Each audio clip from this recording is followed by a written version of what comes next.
So my book is about the legacies of the Civil War for our world today. It's not about the Civil War per se, but what happens after the Civil War. And I'm sure you've covered this in your classes to some extent.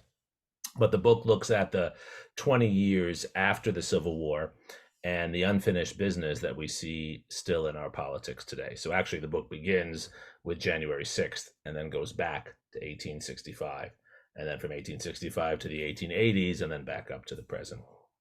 There are three arguments I make in the book that I think might be interesting for you as historians, as history nuts like me, and as people who follow politics. And I think they'll be familiar, but maybe not as familiar as they would be normally. I think our textbooks are catching up to our research still. So the first argument is that many of the losers of the Civil War, many Southern Confederates, don't actually give up, but they continue to fight long after. And there's a lost cause myth that carries on, which basically says it was legitimate to resist Union power. It's legitimate to protect white supremacy. It's legitimate to protect certain groups, and that a full multiracial society is not possible or not desirable. And that has many different forms, but it's the equivalent of if there were former Nazis today saying the Nazi regime was not so bad.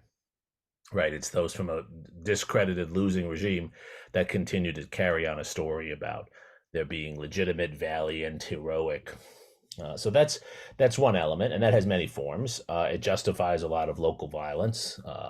Groups like the Ku Klux Klan, the Red Shirts, today the Proud Boys are a manifestation of that. So that's one argument, that there's a continued resistance to union and to multiracialism and to integration that comes out of the Civil War and continues. The second argument is that many of those who resist Union power end up becoming very powerful themselves.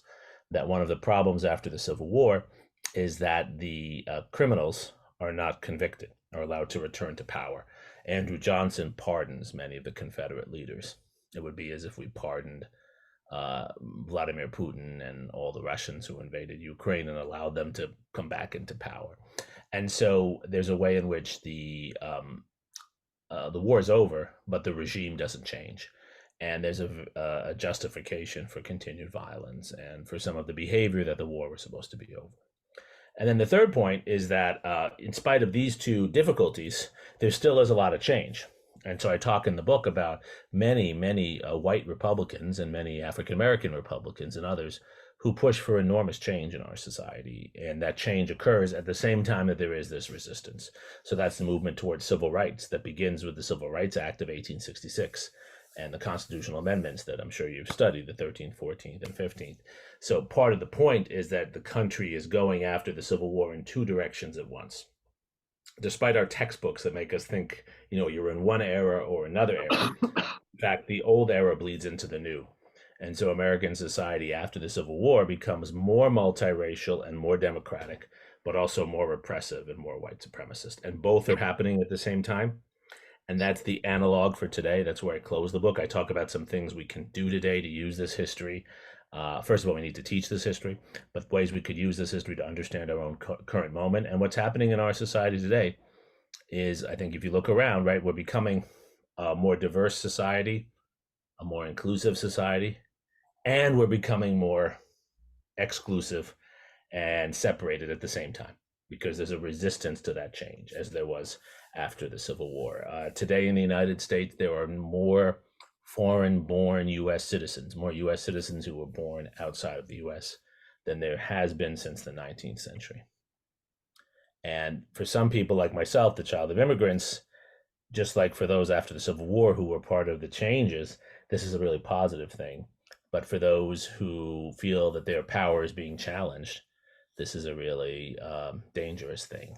And I think this comes back, this will be my last point I'll make for now, to a truism in American history, which is that our history is not really driven by race or by any ideology, though ideologies matter.